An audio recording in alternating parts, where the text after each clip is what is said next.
नमस्कार प्रेक्षकांनो, सारं काही तिच्यासाठी या मालिकेच्या उद्याच्या भागामध्ये फारच खतरनाक असा ट्विस्ट आपल्याला बघायला मिळणार आहे।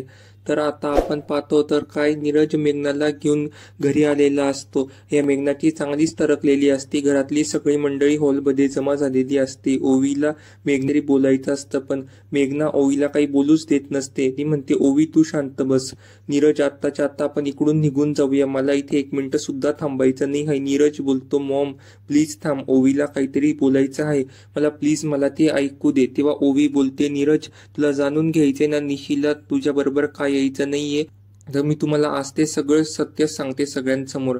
तसं बघायला गेलं तर आमच्या निशीचं तेवढंच तुझ्यावर प्रेम आहे, आजही बघायला गेलं तर ते कायम तितकंच राहील। पण कसं आहे ना, निशी जेव्हा इकडे आली ना, दादा मावशी जेव्हा तिला इकडे घेऊन आले ना, फक्त तेव्हा तू तिचा चेहरा बघायला पाहिजे होतास, तेव्हा तू तिची अवस्था बघायला पाहिजे होतीस। इतकी ती घाबरली होती ना, ती धड कोणाशी बोलायला सुद्धा तयार नव्हती।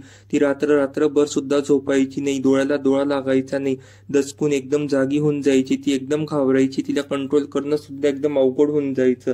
थोड्या वेळासाठी तिला जरा झोप लागली ना, ती दचकून उठायची।